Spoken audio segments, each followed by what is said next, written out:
Okay, let's consider the important case study of money market funds. Before 2008, money market funds offered savings accounts that mimicked FDIC-insured deposits. Money market funds basically offered bank deposits without deposit insurance or capital requirements. The lightly regulated money market fund industry suffered massive withdrawals in September 2008. Some money market funds had made losing investments in Lehman Brothers and other supposedly safe assets. When these losses were realized, this sparked an industry-wide panic. Here we can see the run. Assets under management are normalized at 100% on September 10, 2008. This is about a week before Lehman Brothers went under. Assets collapsed by some 30% before stabilizing. These assets were sold to come up with the cash to meet withdrawals. This was a panic. About 10 days out, the withdrawals leveled off. Why did the panic subside? Well, there was a government bailout. I will say this one last time. Money market funds are shadow banks. They do not issue government-insured deposits, and they should not be able to borrow from the Federal Reserve during a crisis. But in 2008, when push came to shove, they were allowed to do so. The entire industry was viewed as too big to fail. On September 19, 2008, the US government guaranteed all of the liabilities of money market funds. The investors did not stand to lose a single penny. Not only that, but the Federal Reserve used its emergency authority to provide cash loans to money market funds. Now these mutual funds could easily meet the cash needs of their investors. In this chart, we see the dramatic ramping up and winding down of the Fed's lending program to these struggling mutual funds. Overall, these shadow banks received a near identical access to the government safety net as insured and regulated commercial banks.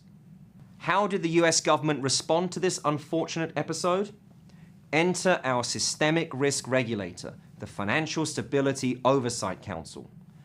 This was the forum for the Treasury, Federal Reserve, and SEC, who regulates the mutual fund industry, to find a solution. Are money market funds systemically important? Well, yes and no. No individual fund is systemically important, but the entire industry appears to be prone to runs. The FSOC pushed the SEC to safeguard financial stability. They introduced the floating net asset value rule for large funds that were prone to runs. This made the shares of these money market funds less like deposits and more like the shares of a mutual fund. These new rules also provided money market funds with tools to prevent runs. During a run, the fund could now charge liquidity fees for withdrawals and even freeze redemptions for up to 10 days. Did these new rules help prevent runs in 2020? Well, unfortunately, no. Here we have money market fund assets under management now centered on March 9, 2020. This date corresponds to the onset of the COVID-19 shock in the United States. Again, we see a panic. And then 10 days after the initial run, we had the Fed stepping in once again and bailing out the industry with cash loans. Why didn't the new rules work? Well, this is still subject to debate. One issue is that charging fees for withdrawals can incentivize investors to run preemptively. I can withdraw right now, or maybe my funds will be locked up tomorrow. This suggests that it might be counterproductive to give money market fund managers the tools to block withdrawals.